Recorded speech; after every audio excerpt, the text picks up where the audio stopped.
치료사 유은입니다. 제가 말씀드릴 주제는 사춘기 대화법이라고 해서 우리 아이와 어떻게 소통하고 자녀들을 이해하고 아이들한테 필요한 것이 무엇이고 어떤 태도를 가져야 될지 마음가짐들에 대해서 나눠보도록 하겠습니다. 사춘기 아이, 부모와 자녀의 사이에는 여러 간극이 있어요.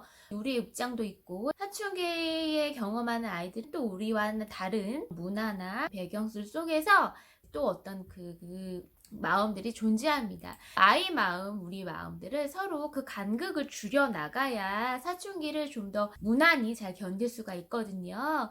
그래서 먼저 우리의 마음도 살펴볼 필요가 있어요. 사춘기 자녀를 둔 부모로서의 내 마음은 어떤가 한번 살펴보도록 하겠습니다. 우리도 처음 어린 시절에는 너무 조심스럽고 처음 하는 육아가 너무너무 힘들었지만 또 사춘기를 경험하는 아이들을 대하는 것이 곤욕스러울 때가 많이 있습니다. 아이가 사춘기를 경험한다는 것이 사춘기 때문에 아이가 말을 안 듣게 되는 것일까? 말을 안 들어서 아이가 사춘기라고 인식하는 것일까? 이렇게 생각해 볼 필요가 있습니다. 근데 이제 되짚어 보면 그 전에는 너의 생각은 잘 몰랐고 엄마의 생각 위주로 많이 양육이 되어지고 맞춰줬잖아요. 이제 사춘기라는 그 틀 안에서 스스로의 생각을 표현할 수 있는 기회, 그리고 너 행동에 대해서 책임을 질 수 있는 것들을 하나하나씩 지금 할 수 있는 시기라고 생각하시면 좀 더 아이의 마음을 더 이해할 수 있을 것입니다. 부모로서의 내 마음은 어떤가요? 각각 질문해요. 우리는 아이만 바라보고 있죠. 때로는 아이만 집중되고 있는 모습들이 부담스럽기도 해요. 청소년기 같은 경우에는 때로는 아이를 보지만 내가 너한테만 올인하고 너한테만 예의주시하고 있다는 느낌을 주지 않는 것. 어머님들 본인들의 마음들도 잘 돌보는 것들. 내가 제일 좋아하는 사람은 누구였지? 우리 가족이 정말 행복할 수 있으면 뭘 해야 될 수 있을까? 탐색하는 것이 필요합니다. 우리는 부모 자격 시험 이런 게 없기 때문에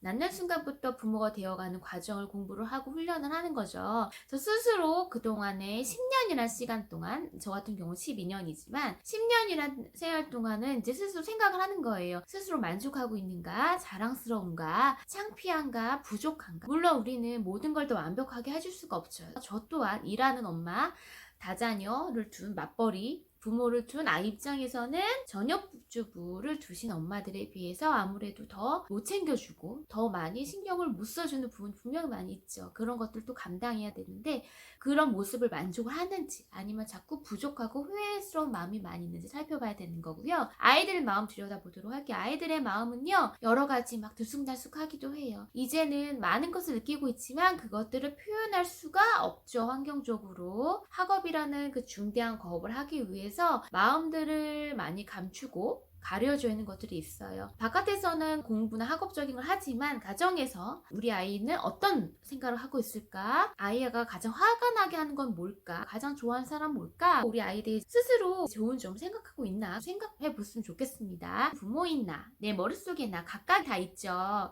어머님들은 월급날, 재테크, 자기개발, 휴가 등등들이 있을 것이고 그럼 우리 아이들은 뭐가 있을까요? 생각해보면 어떤 국리, 놀 국리, 공부할 국리는 하진 않지만 공부를 해야 되는 과업들, 어떤 열정적인 것들도 있을 것이고 우정이 중요하다고 생각하는 아이가 있을 것이고 인간관계, 휴식, 놀거리, 지적인 욕구, 꿈이 중요하다고 생각하는 각각이 많이 있습니다. 아이들 천차만별의 것들이 많이 있어요. 아이들이 도대체 무슨 꿈꾸고 있는지를 잘 모르겠어요 하잖아요. 아이들 특성이요. 자기의 세밀한 감정을 시시콜콜 얘기하지는 않아요. 때로는 혼자 있으려고 하고 잘 드러내지 않으려고 해요. 성별의 차이가 있겠지만 보편적으로는 외로움도 느끼기도 하고 고립감도 느끼기도 하고요. 혼자만 있는 시간들도 원하기도 해요. 그럼에도 불구하고 우리가 아이의 관심사를 같이 갖는다는 것은 아이와 아이 느낌을 공유하기 위해서 하는 거예요. 아이들과의 요즘의 대화는 어떤가요? 말이 안 통하나요? 잘 안 하나요? 재미가 없나요? 속 터지나요? 짜증나나요? 즐겁나요? 말이라도 했으면 좋겠는데 분명히 말은 하진 않았지만 걔가 행동으로 보여주는 것은 많이 있을 거라고 생각이 듭니다. 아이가 변했어요. 아이가 변했다고 느껴지는데 질풍노도의 시기 사춘기라고 하잖아요. 사춘기를 되짚어 보면은 강도의 차는 있긴 했지만 보통 건강한 사람들은 누구나 사춘기를 겪게 되고 어떤 큰 비행이나 일탈 없이 시시콜콜한 작은 것들을 무난히 견뎌가는 과업, 하나의 사춘기적인 것들도 잘 견딜 수 있게 해주는 것이 너무 중요합니다. 자녀 성장에 따른 이상적인 부모 역할이 있어요. 사춘기 보통 몇 살 때 일어나죠? 고학년부터 시작하죠. 저희 큰아이도 이제 사춘기에 시작이 될 거예요. 그러면 보통 우리가 사춘기를 대하는 태도에도 엄마들이 변화가 돼야 돼요. 이전에 매번 원하는 대로 막 해주던 방식들, 지적하고 먼저 도와주려고 하는 방식들, 나서서 해주려는 방식들을 이제 벗어나서 조금 더 그 발달에 맞는 부모님 역할을 해주셔야 돼요. 0세부터 1세까지는 보호자, 보육자의 역할을 하는 거예요. 아이들은 너무나 능력이 없어요. 그냥 누워만 있었기 때문에 양육자가 적절한 때에 눈 맞춤 해주고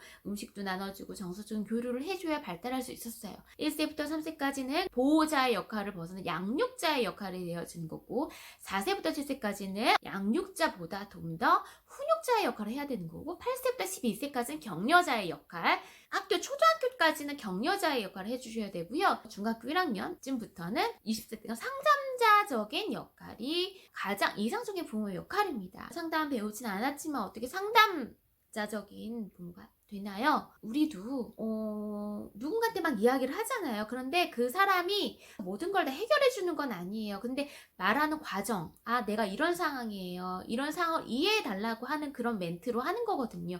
아이들도 마찬가지예요. 아이들도 힘든 불평일 수도 있고요. 어떤 것들 슬픔일 수도 있고 얘기할 수 있어요. 때로는 어떤 액션을 원할 수도 있지만 많은 아이들은 그냥 내가 이런 상황이다라는 거를 들어봐주고 알려고 싶은 마음이 있기 때문에 하는 거예요. 들어봐주는 거. 우리가 상담이 어렵다 그러면 일단 들어봐주는 거, 그 다음에 그 느낌에 대해서 공유를 많이 해주셔야 상담가 정한 역할을 할 수 있습니다.